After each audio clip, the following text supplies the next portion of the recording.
நெல்லை junction நேயர்களுக்கு வணக்கம். தமிழ்நாடு ஆசிரியர் தேர்வு வாரியமானது அரசு பாலிடெக்னிக் கல்லூரிகளில் விரிவுரையாளர் பணிக்கான ஆன்லைன் விண்ணப்பத்தை ஜனவரி 22 தொடங்கியிருக்காங்க. பிப்ரவரி 12 வரைக்கும் அப்ளை பண்ணலாம். பாலிடெக்னிக் லெக்சர் ரெக்ரூட்மெண்ட்ஷிப்புக்கு இதுக்கு எப்படி விண்ணப்பிக்கிறது அந்த டீட்டெயிலை ஸ்டெப் பை ஸ்டெப்பாக பார்ப்போம். ஃபஸ்ட்டு trb.tnnic.in வெப்சைட்குள்ளே போனோடனே பார்த்துட்டிங்கன்னா direct recruitment of lecturers engineering and non engineering in government polytechnic college for the year 2017-18 online application இருக்கும். அதை கிளிக் பண்ணணும். கிளிக் பண்ணோன்னே ஒரு புது டேப் ஓப்பன் ஆகும். Computer based examination 27/11/2011 notification issue பண்ணாங்க அப்படிங்கிற டீட்டெயில்ஸ்லாம் அதில் போட்டிருக்காங்க. Tentative date of computer based examination எப்போ நடக்கும்னா மே 2020 நடக்கும் அப்படின்னு போட்டிருக்காங்க. இதில் கிளிக் ஹேர் ஆன்லைன் அப்ளிகேஷன் அப்படின்ட்டு இருக்குது. அதை கிளிக் பண்ணணும். கிளிக் பண்ணோடனே பார்த்துட்டோம்னா இங்கே டீட்டெயில் கொடுத்துருக்காங்க. ஆன்லைன் அப்ளிகேஷன் எப்போ ஸ்டார்ட் ஆகுதுன்னா 22/1/2020. லாஸ்ட் டேட் எப்போன்னா 12/2/2020. இங்கே நோட்டிஃபிகேஷன் இருக்குது. இதை கிளிக் பண்ணி நீங்கள் நோட்டிஃபிகேஷனை டீட்டெயிலாக பார்த்துக்கலாம். அடுத்து பார்த்தீங்கன்னா ரைட் சைட் கார்னரில் அப்ளிகன் லாகின் இருக்குது. அதில் நியூ யூசர் அப்படிங்கிறத கிளிக் பண்ணணும். கிளிக் பண்ணால் அதில் சம் டீட்டெயில்ஸ் இம்பார்ட்டன்ட் இன்ஸ்ட்ரக்ஷன் கொடுத்துருக்காங்க. ஏற்கனவே நம்ம பார்த்த இன்ஸ்ட்ரக்ஷன்ஸ் தான். எலிஜிபிலிட்டி நீங்கள் trb.tnnic.in அந்த வெப்சைட்டில் போய் பார்த்துக்கணும் அப்படின்னு சொல்லியிருக்காங்க. அடுத்து registration how to apply for ரிஜிஸ்ட்ரேஷனுங்கிறத கொஞ்சம் இங்கிலீஷில் இங்கே டீட்டெயிலாக கொடுத்துருக்காங்க. அடுத்து பார்த்துட்டோன்னா அப்ளிகேஷன் ஃபீ கொடுத்துருக்காங்க. OC, BC, BCM, MBC, DNC 600 SC, ST, SCA, ST 300 different able people 300 கொடுக்கணும் அப்படின்ட்டுருக்காங்க. தேர்வு கட்டணமாக, விண்ணப்ப கட்டணமாக. அதுக்கடுத்து இதை பேமெண்ட் ஆன்லைன் மூலமாக செலுத்தலாம் அப்படிங்கிறதையும் இங்கே சொல்லியிருக்காங்க. அடுத்து ஜென்ரல் இன்ஸ்ட்ரக்ஷன் கொடுத்துருக்காங்க. என்னெல்லாம் வேணும் அப்படிங்கிற மாதிரியான இன்ஸ்ட்ரக்ஷன் இங்கே கொடுத்துருக்காங்க. அது ஒரு வாட்டி படித்து பார்த்துக்கோங்க. படித்து பார்த்துட்டு நான் எல்லாத்தையும் படித்து பார்த்துட்டேன், மேலே உள்ள இன்ஸ்ட்ரக்ஷனை அண்டர்ஸ்டாண்ட் பண்ணிக்கிட்டேன் அப்படிங்கிறத இங்கே கிளிக் கொடுத்துருங்க. கொடுத்துட்டு கண்டினியூ அப்படிங்கிறத கொடுங்க. கொடுத்தோடனே நீங்கள் விண்ணப்பிக்க இருக்கும் பதவியின் பெயர் என்ன அப்படின்னு கேட்டிருக்காங்க. அப்ளையிங் ஃபார் இன்னைக்கு பதவி என்ன, லெக்சர்ஷிப் இன் கவர்மெண்ட் பாலிடெக்னிக் காலேஜ் அப்படிங்கிறத கொடுங்க. உங்கள் பேர் 10th மார்க் ஷீட்டில் எப்படி இருக்கோ அதை கொடுங்க. அதே மாதிரி உங்களோட இந்தியனா அதர்ஸான்னு கேட்டிருக்காங்க, அதை கொடுங்க. அடுத்து 10th SSLC மார்க் ஷீட்டில் உங்களோட டேட் ஆஃப் பர்த் எப்படி இருக்கோ அதை கரெக்டாக கொடுங்க.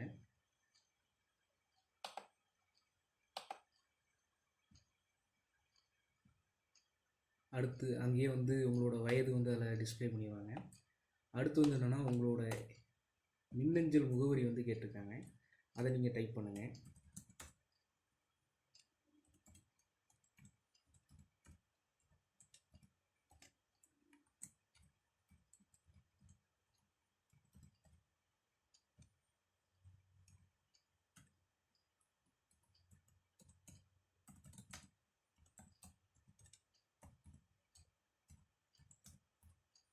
அடுத்து கன்ஃபார்ம் இமெயில் ஐடி கேட்டிருக்காங்க, அதையும் டைப் பண்ணுங்கள்.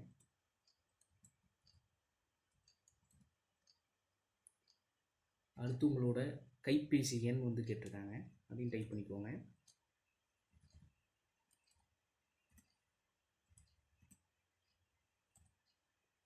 சென்ட் ஓடிபி அப்படின்னு கேட்டிருக்காங்க, அதை நீங்கள் கிளிக் பண்ணணும். இதை கிளிக் பண்ணோன்னே என்ன ஆகும் அப்படின்னா உங்களோட செல்லுக்கு உங்களோட மொபைலுக்கு ஒரு ஓடிபி வரும். அந்த ஓடிபி இதில் டைப் பண்ணிக்கோங்க.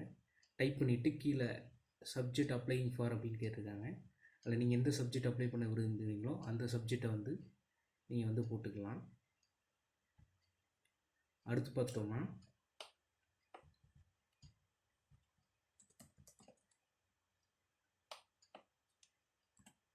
ஓடிபி டைப் பண்ணிட்டு இங்கே அப்ளையிங் ஃபார் சர்டிஃபிகேட் அப்படி கொடுத்துருங்க. கொடுத்ததுக்கப்புறம் இங்கே வந்தீங்கன்னா என்ன இருக்கும் அப்படின்னா இந்த கேப்சா கோடை இங்கே டைப் பண்ணணும்.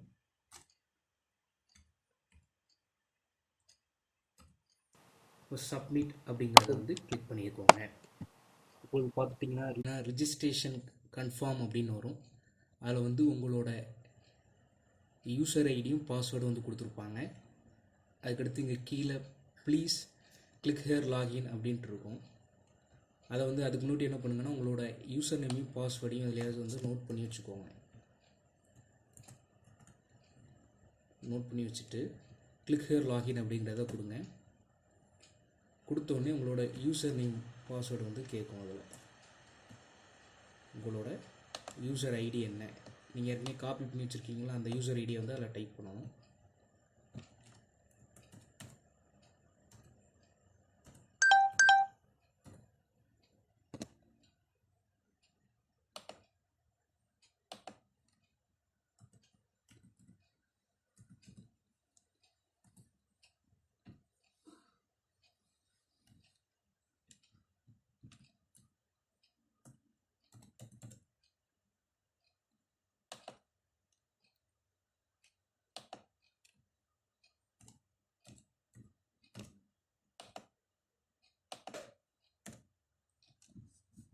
யூசர் ஐடியும் பாஸ்வேர்டையும் கொடுத்துட்டு இங்கே லாகின் அப்படிங்கிறத வந்து கிளிக் பண்ணுங்கள். கிளிக் பண்ணோடனே உங்களோட ஓல்டு பாஸ்வேர்டு வந்து கேட்கும். இந்த ஓல்டு பாஸ்வேர்டை வந்து டைப் பண்ணுங்கள். ஏற்கனவே நீங்கள் உங்களுக்கு டிஆர்பியிலேருந்து வந்த பாஸ்வேர்டு தான் உங்களோட ஓல்டு பாஸ்வேர்டு. அடுத்து உங்களோட நியூ பாஸ்வேர்டு நீங்கள் என்ன வேணாலும் வச்சுக்கலாம்.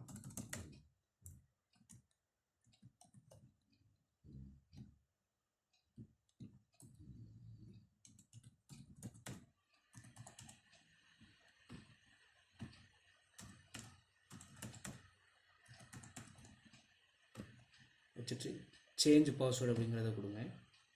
கொடுத்தோன்னே இங்கே சம் இன்ஸ்ட்ரக்ஷன்ஸ் வரும், அதை நல்லா படித்து பார்த்துக்கோங்க.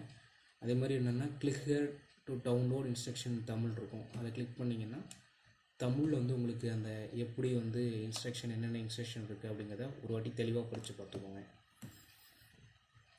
இப்படி கீழே வந்தீங்கன்னா அதில் மொபைல் நம்பர் இமெயில் ஐடி முக்கியம் அப்படிங்கிறத டீட்டெயில் கொடுத்துருக்காங்க. அடுத்து வந்து இது வந்து ஒரு 9 கட்டங்களை உள்ளடக்கியது, 9 செக்ஷனை வந்து உள்ளடக்கியது அந்த அப்ளிகேஷன் அப்படின்ட்டு இருக்காங்க. அடுத்து educational qualification, upload photo, upload signature இதெல்லாம் கேட்டிருக்காங்க. இதில் முக்கியமானது என்னென்னா உங்களோட ஸ்கேண்டு ஃபோட்டோகிராஃப் வந்து 20 கேபிலேருந்து 60 கேபிக்குள்ளே இருக்கணும், ஜேபிஜி ஜேபெக் ஃபார்மெட்டில் இருக்கணும் அப்படின்ட்டு இருக்காங்க. உங்களோட சிக்னேச்சர் வந்து 10 கேபியில் வந்து ஸ்கேண்டு சிக்னேச்சர் வந்து 10 கேபிலேருந்து 30 கேபிக்குள்ளே இருக்கணும், ஜேபிஜி ஜேபெக் ஃபார்மெட்டில் இருக்கணும் அப்படின்ட்டு இருக்காங்க. அடுத்து அப்லோட் டாக்குமெண்ட் வந்து பிடிஎஃப் ஃபைலை வந்து நீங்கள் வந்து அப்லோட் பண்ணணும் அப்படின்ட்டு இருக்காங்க. 1 MPயை விட்டு அந்த சர்டிஃபிகேட் வந்து தாண்டிடக்கூடாது அப்படிங்கிற டீட்டெயிலும் அதில் போட்டிருக்காங்க. மற்ற டீட்டெயிலு தெளிவாக படித்து பார்த்துக்கோங்க. படித்து பார்த்துட்டு கீழே வந்துட்டிங்கன்னா I have read and understand successfully understood the notification அப்படிங்கிறத இது பண்ணுங்கள். இதை கிளிக் பண்ணுறதுக்குள்ளே முன்னகுட்டி மேலே உள்ள எல்லாத்தையும் படித்து பார்த்துக்கோங்க. அடுத்து கண்டினியூ அப்படிங்கிறத கொடுங்க. கொடுத்தோன்னே ஆல்ரெடி விண்ணப்பிக்கும் பதவி நம்ம டைப் பண்ணி வச்ச விஷயங்கள்லாம் அதில் வந்து வந்துடும். இங்கே பார்த்துட்டிங்கன்னா பாலினம் என்னவோ அதை வந்து செலக்ட் பண்ணுங்கள். அடுத்து தந்தை பெயர் அதை வந்து டைப் பண்ணுங்கள். தாயார் பெயர், அடுத்து பிறப்பிடம், எங்கள் நேட்டிவிட்டி எங்கே அப்படின்னு கேட்டிருக்காங்க. எந்த ஊரோ அந்த ஊரை வந்து நீங்கள் வந்து போட்டுக்கோங்க. இது மாதிரி தாங்கள் மாற்றுத்திறனாளியா அப்படின்னு கேட்டிருக்காங்க. அதுக்கு மாற்றுத்திறனாளி இருந்தால் எஸ்என் கொடுங்க. எஸ்என் கொடுத்து அதோட டீட்டெயில்ஸ் வந்து இதில் வந்து போட்டுக்கோங்க. மாற்றுத்திறனாளி இல்லைன்னா நோன் கொடுத்துக்கோங்க. அது மாதிரி தமிழ் அரசால் வழங்கப்பட்ட சான்றிதழ் பெற்றுள்ளீங்களான்னு கேட்டிருக்காங்க. வச்சுருந்தா எஸ்என் கொடுங்க. எஸ்என் கொடுத்து உங்களோட கம்யூனிட்டி என்ன அப்படிங்கிறத வந்து அதில் வந்து கிளிக் பண்ணணும். நீங்கள் கிளிக் பண்ணிக்கோங்க. அடுத்து பார்த்தோம்னா ஏற்கனவே அரசு பணியில் உள்ளவரா அப்படின்னு கேட்டிருக்காங்க.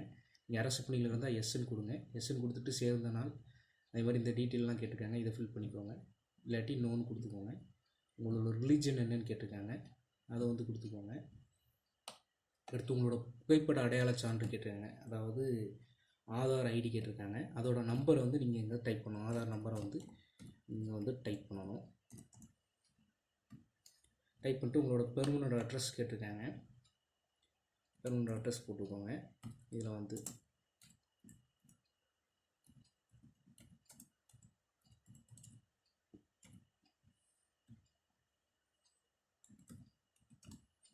ஸ்டேட்டை செலக்ட் பண்ணிக்கோங்க. அடுத்து நீங்கள் என்ன மாவட்டமோ அந்த மாவட்டத்தை செலக்ட் பண்ணிக்கோங்க. மாதிரி என்ன கிராமம் இல்லை நகரம்குள்ளே என்னங்கிறத போட்டுக்கோங்க.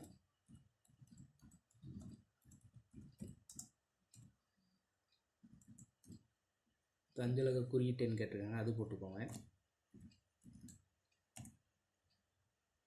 அடுத்து பெர்மனன்ட் அட்ரஸும் இந்த அட்ரஸும் சேமான்னு கேட்டிருக்காங்க.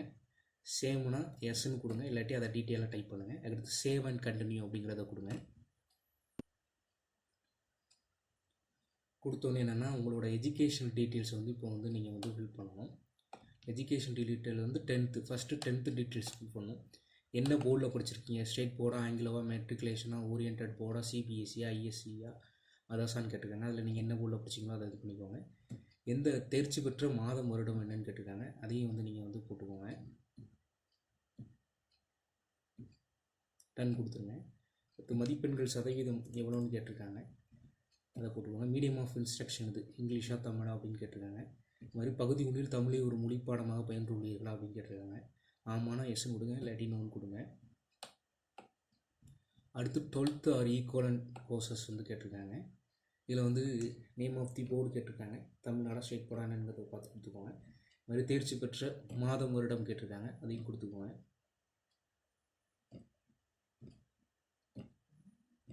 அடுத்து மதிப்பெண்கள் சதவீதம் கேட்டிருக்காங்க. அடுத்து பயிற்று மொழி என்ன அப்படிங்கிற மீடியம் ஆஃப் இன்ஸ்ட்ரக்ஷன் என்னங்கிறத கேட்டிருக்காங்க. தமிழை ஒரு மொழிப்பாடமாக பயின்றுள்ளீர்களா அப்படிங்கிறது கேட்டிருக்காங்க, அதை எஸ் கொடுத்துக்கோங்க. அடுத்து உங்களோட அண்டர் கிராஜுவேட் டிகிரி பற்றி கொடுக்கணும். நீங்கள் என்ன subject, bachelor degree other equals degree படிச்சிருக்கீங்களா அப்படின்னு கேட்டிருக்காங்க. அது நம்ம பேச்சுலர் டிகிரி தான் மேக்ஸிமம் படிச்சிருக்கீங்க, அதை கொடுங்க. அடுத்து மெயின் சப்ஜெக்ட் முக்கியமான பாடம் என்ன அப்படிங்கிறது கேட்டிருக்காங்க. இதில் நீங்கள் எந்த பாடத்தில் வரீங்களோ அந்த பாடத்தை வந்து கொடுத்துக்கோங்க. இதுக்கு தெரிவு செய்யப்பட்ட பாடத்திற்கு இணையான கல்வி தகுதி பெற்றுள்ளதா அப்படின்னு கேட்டிருக்காங்க. இணையான தகுதி பெற்றிருந்தால் எஸ்ன்னு கொடுங்க, இல்லாட்டி நோன்னு கொடுங்க. எஸ்ன்னு கொடுத்தீங்கன்னா இங்கே வந்து என்ன ஈக்குவலன்ட் சப்ஜெக்ட் அப்படின்னு கேட்பாங்க, அதை கொடுத்துக்கோங்க.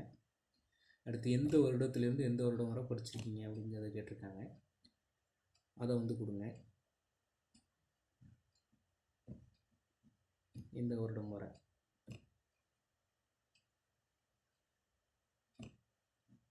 என்னன்னு கொடுத்துக்கோங்க. படிப்போட கால அளவு வந்துடும். அடுத்து எந்த யூனிவர்சிட்டியில் படிச்சிங்க, கல்வி பயின்ற நிறுவனம் எதுன்னு கேட்டிருக்காங்க.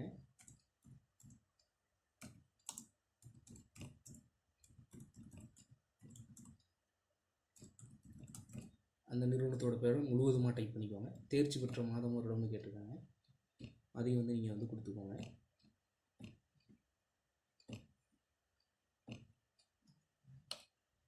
அடுத்து கீழே பார்த்துட்டோன்னா அங்கீகரிக்கப்பட்ட பல்கலைக்கழகமானு கேட்டிருக்காங்க, எஸ்ன்னு கொடுங்க. என்ன மோடில் படிச்சிருக்கீங்க, ரெகுலராக, பார்ட் டைமாக, டிஸ்டன்ஸ் எஜுகேஷனா அப்படிங்கிறத கேட்டிருக்காங்க, அதையும் கொடுத்துக்கோங்க. மதிப்பெண் சதவீதம் கேட்டிருக்காங்க, அதை கொடுத்துக்கோங்க. அடுத்து மீடியம் ஆஃப் இன்ஸ்ட்ரக்ஷன் எதுன்னு கேட்டிருக்காங்க, என்ன மீடியத்தில் படிச்சிருக்கீங்க அப்படின்னு கேட்டிருக்காங்க. தமிழை ஒரு பாடமாக பயின்றீர்களா அப்படின்னு கேட்டிருக்காங்க, ஆமாம் இல்லைங்கிறத அதை கரெக்டாக பார்த்து கொடுத்துக்கோங்க. அடுத்து வந்து போஸ்ட் கிராஜுவேஷன் நீங்கள் முடிச்சிருந்தீங்கன்னா அதோட டீட்டெயில்ஸ் வந்து அதில் கொடுங்க. இதுவும் யூஜி சப்ஜெக்ட் மாதிரி தான். யூஜிக்கு என்னெல்லாம் பண்ணீங்களோ அதே டீட்டெயில்ஸ் தான் வந்து நம்ம வந்து இதுக்கு வந்து கொடுக்கணும்.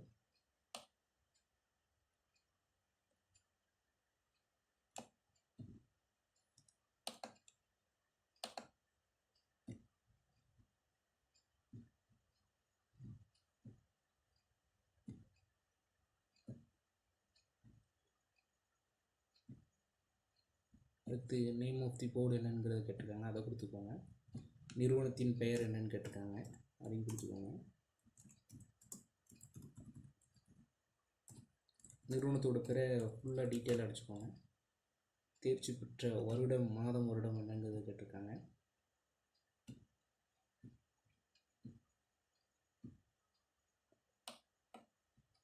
அங்கீகரிக்கப்பட்ட பல்கலைக்கழகமானு கேட்டிருக்காங்க, எஸ்ன்னு கொடுங்க. என்ன மோடில் படிச்சிருக்கீங்க, ரெகுலராக, பார்ட் டைமாக, டிஸ்டன்ஸான்னு கேட்டிருக்காங்க, அதையும் போட்டுக்கோங்க. மதிப்பெண் சதவீதம் போட்டுக்கோங்க. மீடியம் ஆஃப் இன்ஸ்ட்ரக்ஷன் என்னங்கிறதும் கேட்டிருக்காங்க, அதை போட்டுட்டு தமிழ் வழி இடஒதுக்கீடு கோருபவரா அப்படின்னு கேட்டிருக்காங்க. ஆமானா ஆமான்னு கொடுங்க, இல்லாட்டி இல்லைன்னு கொடுங்க. இளங்கலை பகுதி 1 பாடம் வந்து படிச்சிருக்கீங்களா, இளங்கலையில் வந்து நம்ம பகுதி 1 பாடம் படிச்சிருக்கணும். அப்போ தான் வந்து என்னென்னா தமிழ் வழி இட ஒதுக்கீடில் வந்து கேட்க முடியும், இல்லாட்டி கேட்க முடியாது. தாய்மொழி என்னங்கிறது கேட்டிருக்காங்க, அதையும் கொடுத்துக்கோங்க. கொடுத்துட்டு சேவ் அண்ட் கண்டினியூ கொடுங்க. இதுக்கடுத்து ஒர்க் எக்ஸ்பீரியன்ஸ் கேட்டிருக்காங்க. எம்ஃபில் வந்து நீங்கள் முடிச்சிருக்கீங்களான்னு கேட்டிருக்காங்க. எம்ஃபில் முடிக்காட்டி நோன் கொடுங்க, எம்ஃபில் முடிச்சிருந்தா எஸ்ன்னு கொடுங்க. எஸ்ன்னு கொடுத்து தான் ஓகே. அதே மாதிரி பிஹெச்டி எதுவும் முடிச்சிருக்கீங்களா அப்படின்னு கேட்டிருக்காங்க. எஸ்ன்னா எஸ், இல்லாட்டி நோன் கொடுத்துக்கோங்க. தங்கள் விண்ணப்பிக்கும் பதவிக்கு தேவையான அனுபவத்தை பெற்றுள்ளா, தாங்கள் விண்ணப்பிக்கும் பதவிக்கு தேவையான அனுபவத்தை பெற்றுள்ளீங்களா அப்படின்னு கேட்காங்க. அதுக்கு இருந்தால் எஸ்ன்னு கொடுங்க, இல்லாட்டி நோன் கொடுங்க. சேவ் அண்ட் கண்டினியூ கொடுத்துக்கோங்க. கொடுத்தோடனே இங்கே நம்மளோட ஃபோட்டோ வந்து இது பண்ணணும். ஃபோட்டோ வந்து 20 கேபிலேருந்து 60 கேபிக்குள்ளே இருக்கணும். ஜேபிஜி பிஎன்ஜி ஃபைல் வந்து அக்செப்டபுள் அப்படின்ட்டுருக்காங்க.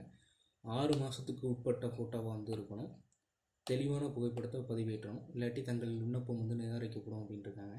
சூஸ் ஃபைல்னு இதை கிளிக் பண்ணிட்டு நீங்கள் என்ன பண்ணுங்கன்னா இதோட ஃபோட்டோ வந்து அதில் அப்லோட் பண்ணிக்கோங்க. அப்லோடுங்கிறத கொடுங்க. ஃபோட்டோ அப்லோட் ஆகிடும். அது எப்படி கீழே வாங்க, கீழே வந்து சேவ் அண்ட் கண்டினியூ கொடுங்க. கொடுத்தோடனே இப்போ உங்கள் சிக்னேச்சர் அப்லோட் பண்ண வேண்டியதாக இருக்கும். சிக்னேச்சர் வந்து 10 கேபிலேருந்து 30 கேபிக்குள்ளே இருக்கணும். ஜேபிஜி பிஎம்பி பிஎன்ஜி முறையில் வந்து இருக்கணும். தெளிவான கையெழுத்து இல்லாட்டி நிராகரிக்கப்படும் உங்கள் அப்ளிகேஷன் அப்படின்ட்டு இருக்காங்க. சூஸ் ஃபைல் கொடுத்துக்கோங்க. கொடுத்துட்டு சிக்னேச்சர் கொடுங்க. கொடுத்துட்டு அப்லோடுங்கிறத கொடுங்க. உங்கள் சிக்னேச்சர் வந்து அங்கே விசிபிள் ஆகும். விசிபிள் ஆனோடனே சேவ் அண்ட் கண்டினியூங்கிறத கொடுத்துக்கோங்க.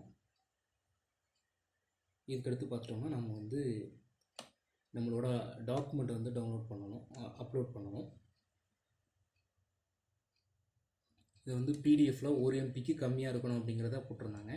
இல்லை community certificate, 10th certificate, 12th certificate, UG certificate, PG certificate வந்து அப்லோட் பண்ணணும். அதே நேரத்தில் பார்த்துட்டோம்னா நீங்கள் வந்து ஒர்க்கு எக்ஸ்பீரியன்ஸில் எஸ்ன்னு கொடுத்துட்டிங்கன்னா ஒர்க் எக்ஸ்பீரியன்ஸ் சர்டிஃபிகேட் வந்து அப்லோட் பண்ண வேண்டியது இருக்கும்.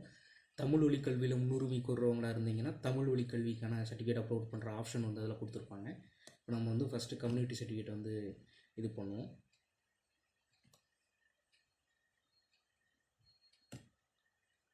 சூஸ் ஃபைல் கொடுத்துக்கோங்க. கம்யூனிட்டி சர்டிஃபிகேட் ஓப்பன் கொடுத்துக்கோங்க. கொடுத்துட்டு I confirm file selected maybe is கரெக்டான்னு சொல்லிட்டு அப்லோட் கொடுங்க.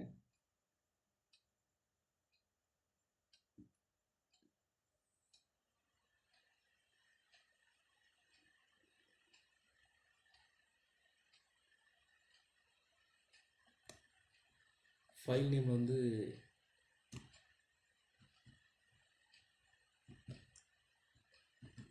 ஸ்பேசஸ் எதுவும் இருக்கக்கூடாது அப்படின்ட்டு இருக்காங்க. இதில் வந்து நமக்கு ஸ்பேஸ் இருக்குது. ஸோ ஸ்பேஸ் இல்லாமல் வந்து வச்சுக்கோங்க ஃபைல் நேமை. இப்போ கம்யூனிட்டி சர்டிஃபிகேட் வந்து அப்லோட் பண்ணுங்கள்.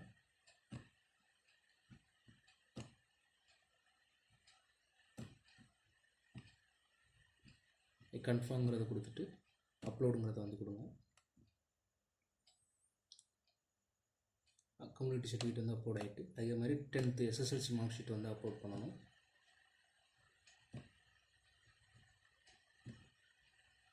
கன்ஃபார்ம்ங்கிறத கொடுத்துக்கோங்க. அப்லோட் பண்ணுங்கள்.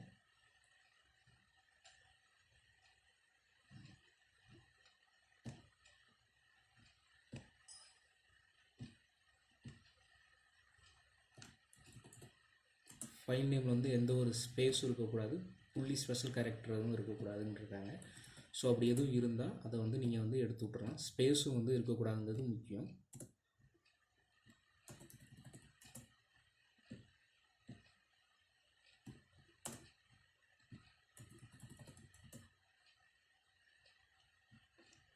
இப்போ வந்து SSLC மார்க் ஷீட்டை வந்து அப்லோட் பண்ணலாம்.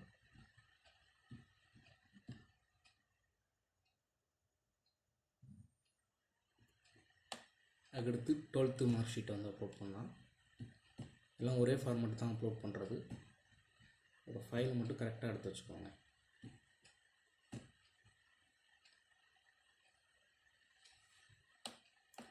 அடுத்து யூஜி மார்க் ஷீட், யூஜியோட மார்க் ஷீட்டை வந்து நீங்கள் அப்லோட் பண்ணணும். நெக்ஸ்ட்டு வந்து பிஜி மார்க் ஷீட்டும் அப்லோட் பண்ணணும்.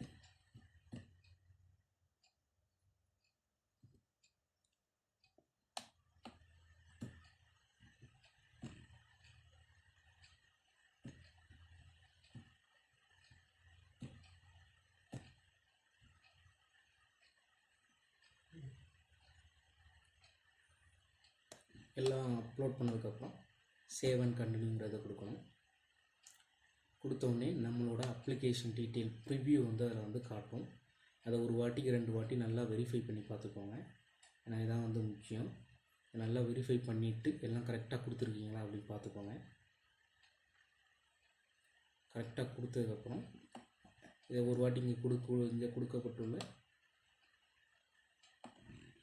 உறுதிமொழியை படித்து பார்த்துக்கோங்க. அதுக்கு முன்னாடி நீங்கள் கொடுத்ததில் எதுவும் கரெக்டாக இல்லாட்டி எடிட்னு ஒரு ஆப்ஷன் இருக்கலாம். இதை கிளிக் பண்ணி நீங்கள் வந்து எடிட் பண்ணிக்கலாம். ஒவ்வொரு செக்ஷன்லையும் எடிட்டுங்கிற ஆப்ஷன் வரும்.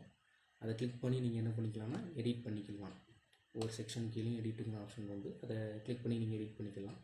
எல்லாம் கரெக்டாக இருக்குங்கிற பட்சத்தில் இந்த இன்ஸ்ட்ரக்ஷன் டிக்ளரேஷனாக படித்து பார்த்துட்டு ஐ அக்செப்ட்டுங்கிறத கொடுங்க. கொடுத்துட்டு ப்ராசஸ் டு பேமெண்ட் அப்படிங்கிறத கொடுங்க. கொடுத்துட்டு இந்த இன்ஸ்ட்ரக்ஷனை படிச்சுட்டு ஐ அக்செப்ட் எபோ டிக்ளரேஷன் கொடுத்து சப்மிட் அப்படிங்கிறத கொடுக்குங்க. கொடுத்தோடனே 300 ரூபா ஃபீஸு ஐ அக்ரி அப்படிங்கிறத கொடுத்துட்டு மேக் பேமெண்ட் அப்படிங்கிறத கொடுங்க.